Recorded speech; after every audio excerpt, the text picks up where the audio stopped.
Naimbag nga aldaw kada kayo amin. Magandang araw po sa inyong lahat and welcome back to my channel. Patuloy po ang pangbubuli ng China sa Pilipinas. Sabi po dito sa balita sa GMA News Online, a Philippine vessel carrying supplies for Filipino troops at the Ayungin Shoal was hit by water cannons from two China Coast Guard ships, sustaining heavy damage. Onaiza, May 4, sustained heavy damage due to the continued blasting of water cannons from two CCG vessels. Aside from the water cannons, the PCG also said the CCG and Chinese maritime militia vessels once again harassed, blocked, and executed dangerous maneuvers against the Philippine routine rotation and resupply mission to Filipino troops stationed on board BRP Sierra Madre in Ayungin that led to significant damage to the supply vessel and caused injury to personnel. So nakita ninyo, talagang hindi tayo tatantanan ng China. Pero bakit nga po ba nagkaganito? Na masyadong agresibo ang China sa atin? Hindi kaya ito ang resulta nung secret deal ni former President Rodrigo Duterte at ng China? Mantakin ninyo, natapos ang termino ni former President Duterte. Ngayon lang lumabas itong secret deal nila with China. Ano pa kaya ang ibang agreement na kasama sa secret deal na to? So bakit nagkaroon ng secret deal? Bakit kailangan ilihim ito sa mga Pilipino? Kaya tuloy nagtatanong ang taong bayan, ano kaya ang naging kapalit nito or kabayaran para pumasok sa isang secret agreement? Itong si former President saka ang China.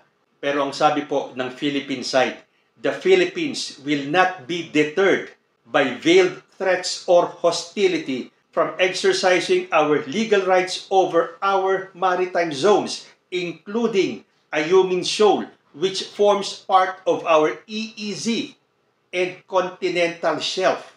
Masyado na po tayong binubuli ng China.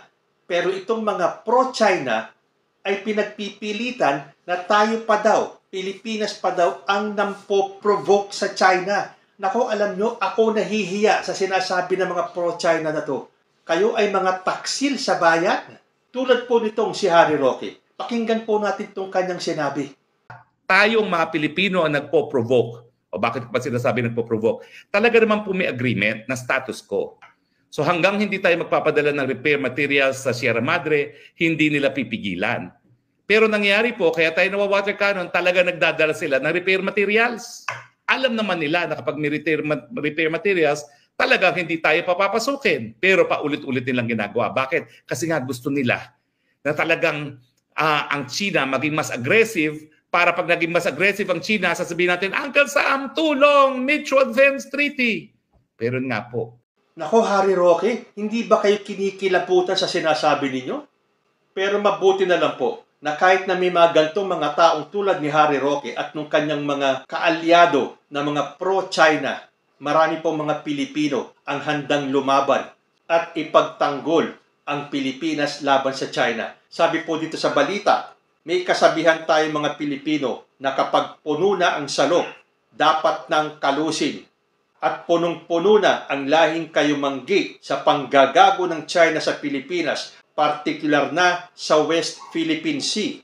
Sa survey ng Okta Research, 77% ng mga Pinoy ang handang ipagtanggol ang kasarinlan laban sa China. At kung oobserbahan mo ang resulta ng survey, habang tumatagal ay parami ng parami ang bilang ng mga Pinoy na handang ipaglaban ang bansa. Indikasyon ito na hindi na katanggap-tanggap sa mas nakararaming mamamayan ang ginagawang harassment, pambubuli at harap-harapang pag-agaw ng China sa karagatan na sakop ng teritoryo ng Pilipinas sa South China Sea. So ito mga pro-China na to, katulad ni Harry Roque, hindi kayo nahiya sa sarili ninyo? Naturingan pa naman kayong Pilipino or Pilipino ba talaga kayo? Ginagago na tayo ng gusto ng China, pero ang inyong loyalty nasa China pa rin. Kahiya-hiya naman kayo. Kahit nga yung mga ibang bansa ay galit sa ginagawa ng China sa Pilipinas. 21 countries back Philippines over China's use of water cannon in Ayungin Shoal. Some 21 countries have backed the Philippines following the recent incident between Chinese Coast Guard and Philippine vessels at the Ayungin Shoal. The DFA thanks the international community for their continued expressions of support to the Philippines and the defense of the international order based on international law. Ito po yung mga bansa na nagpakita ng suporta sa Pilipinas: Australia, Canada, Czech Republic, Denmark, Germany, European Union, Finland, France, Hungary, Ireland, Italy, Japan, Netherlands, New Zealand, Poland, Romania, Republic of Korea, Spain, Sweden, United Kingdom at ang United States. Pero tatablan ba ang China yan? Hindi. Ganun po kakapal ang apog ng China dahil gusto nilang sakupin ang buong karagatan. So kung itong mga tulad ni Harry Roque na akala ay may mapapaniwala sila mga Pilipino para suportahan ang China sa ginagawa nitong panggagago sa Pilipinas, ay dyan po kayo nagkakamali. Kung anuman ang nahihita nyo sa China kung bakit kayo ay nagpapakita ng katraydoran, ay babalik at babalik po sa inyo yan. Tandaan nyo yan. Although sabi ko sa inyo hindi po aabot sa gera yan. Takot lang ng China. Kahit na maliit po tayong bansa, hindi po tayo gegerahin ng China. What with all the backing and support from other countries? Hindi naman siguro gugustuhin ng China na lumabas silang kontrabida. So sa mga katulad ni Harry Roque, magpakita naman kayo ng konting hiya. Although aasahan ba namin sa inyo yun? Kayo po, ano ang masasabi ninyo sa patuloy na pambubuli at panggagago ng China sa Pilipinas? Comment lang po down below at magkita-kita po muli tayo sa susunod na Usapang Tito Manny. Diyos ti Agnina. Peace.